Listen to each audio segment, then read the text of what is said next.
Let's start from the beginning, and when we get to the end, we'll stop. I was sent a new keyboard from Womier recently, the SK65, a pre-built, custom-capable 65% with a really nice full palm switch, dual-shot PVT cherry profile keycaps to match the aluminum case, PCB gasket mounting, wireless connectivity, a rotary knob, decorative aluminum weight, and all of the foams for $90. To be clear, I am allowed to keep this board, but no other money changed hands between myself and Womier, and all opinions remain my own, and no one has been privy to this content prior to upload. And just to get it out of the way, it's actually a hell of a great sounding and feeling board out of the box. I didn't even have to touch the plate mount stabilizers that came with this thing because they were basically perfect.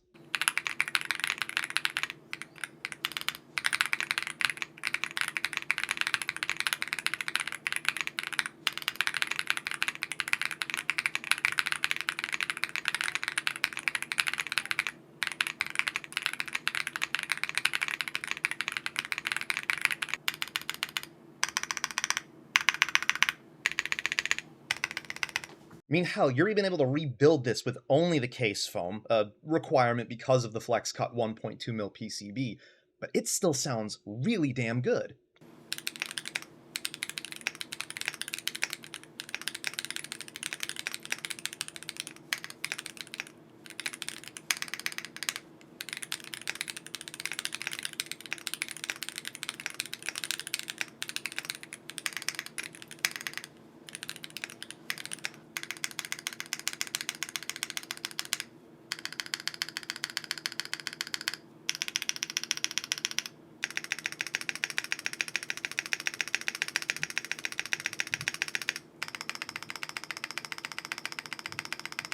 So what gives then? Why the story time and the mystery? Within a few days of me agreeing to receive this board from Womier, I got video notifications from Keyboard, Near Lucid, and Lewis Toe, all covering a keyboard called the Velocifier Lucky 65. At the time, I hadn't really gotten the chance to view those because I was in the process of being busy trying to get caught up on my work. Oh man, imagine me ever actually being caught up on anything. But once I did get to watch them, I noticed some very glaring similarities between the two boards. To be clear, I hadn't heard of Lucky 65 at the time I agreed to look at the Womier board, and frankly, I don't feel like it's reasonable to assume even a content creator has heard of every keyboard grouped by an interest check that's currently or has ever been in existence. Suffice it to say, Lucky 65 topically looked almost identical to the Womier board, only apparently lacking a rotary knob and specific engraving in the bottom weight.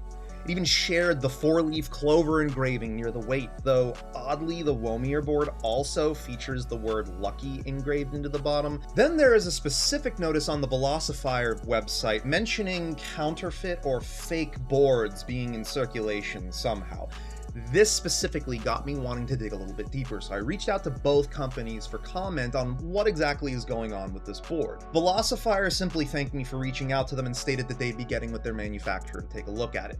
Womier, however, was more concrete with their confirmations that this board is in fact an OEM or ODM design that they licensed from their manufacturer. This is actually a fairly common practice in this and many other industries, but without a more comprehensive breakdown and exploration of the board, I won't know what the real differences and similarities are for these boards. My results were pretty interesting, with one of them allowing to draw some pretty reasonable, if not still speculative, conclusions. So before we get into the board proper, let's first talk about what an ODM is, also sometimes referred to as an OEM. ODMs, or Original Design Manufacturers, are companies that will design, manufacture, and license a product in a business-to-business oriented sale so that the other company licensing that product can then sell it through their marketplace under their branding. This is where you get into some of those Amazon listings where you're noticing this all looks like the exact same product, just with 3 or 4 different companies' names attached to it, and potentially some slight differences in pricing based on manufacturing capabilities at the time, the specific contracts that were drafted, and other incentives, as well as some potential small tweaks to designs to suit a more specific vision of what the company had in mind for that product. This has been done extensively in this hobby, with mechanical switches being manufactured by one company using their own molds, products, and designs, but to the spec of another company who wants to sell through their storefront. This is also something that happens really commonly in mice, and for our channel's part,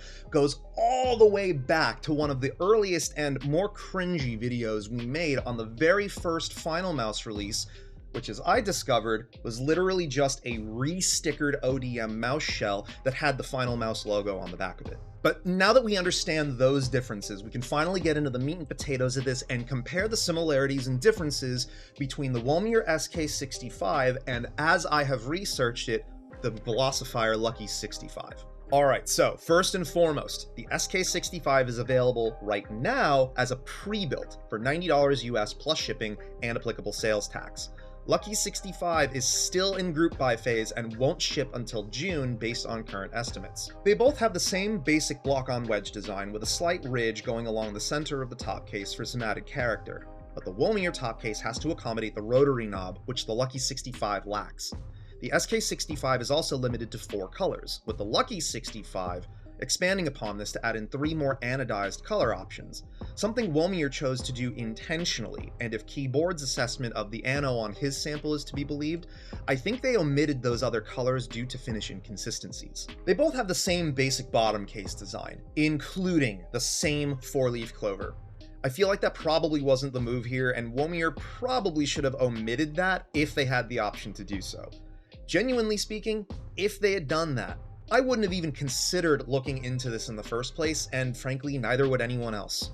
Following this up with the cheeky Lucky text, which admittedly does look good, this feels like it's not done in good taste and could probably have gone a slightly different route. Again, up to and including omitting the clover and text engraving entirely. It still would have been a very handsome looking board. The plate for Lucky 65 is polycarb, but according to the spec sheet on the Womier board, the SK65 is using a nylon plate in a milky colorway. Also, like Lucky 65, the plate doesn't provide support for the additional split spacebar layout or ISO support, though an ISO plate option is supposed to be made available soon, TM. This board also features one of the nicest sets of stabs, plate mount or otherwise, I have ever encountered on a board.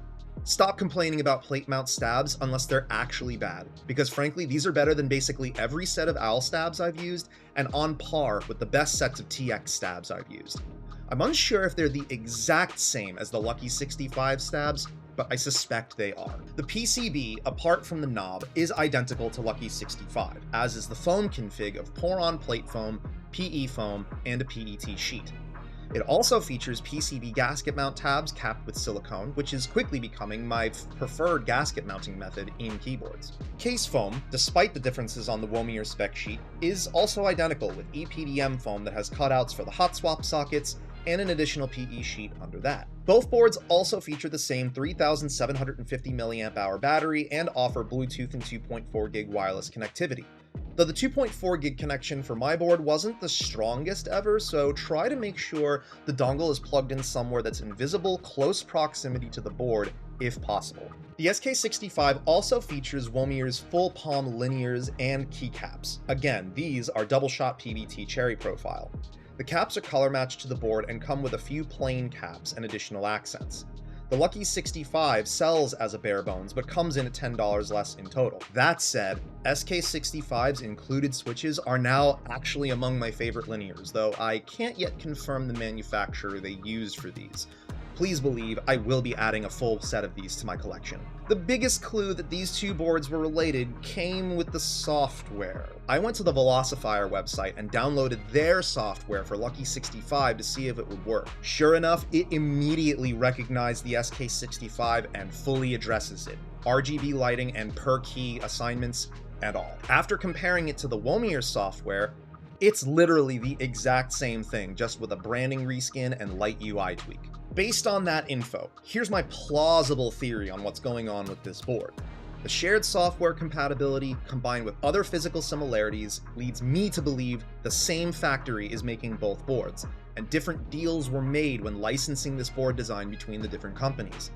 While I may not agree with Womier's decision to keep the board looking so much like the Lucky 65, And assuming the board is being made at the same factory and the design is in fact licensed through an ODM, then this all seems like a potential misunderstanding in the terms of the contracts, their available options, other people's available options and what they took with those, and production capabilities, as well as either company's ability to fulfill in part or in its entirety the order cost of the boards ahead of time. But that's a lot of assumptions to go off of, despite the other info we have as of writing, and I don't necessarily like to speak to speculation. Ultimately, I leave it to you to decide how you feel about this product, as well as ODMs in general, to make your purchase decision. It's in all likelihood very possible we've seen more than one ODM product come through this hobby, and we never even realized it. And in less discreet ways, this happens with switches all the time, with different manufacturers creating switches for a different company based on their own spec and branding. In speaking to the product outside of the circumstances of its existence, the SK65 is a great platform that ships as a well-built plug-and-play experience, providing competitive pricing and a typing experience that, like so many inexpensive boards these days, offers compelling value for a newcomer to this space. If there are any updates to this story in the future, I'll be discussing them on Twitch and might produce an update in a new content piece if there's enough interest in the comments. Thanks for tuning in. Toss us a like on this one on the way out if you liked what you saw, and check out all the links in the description for everything seen in today's video, as well as links to our socials. While you're at it, here's some other keyboard content for you to check out, and if you want to chat about this and other keyboard-related content more, head over to the Discord, also linked in the description. Take care of yourselves and one another, and we'll see you next time.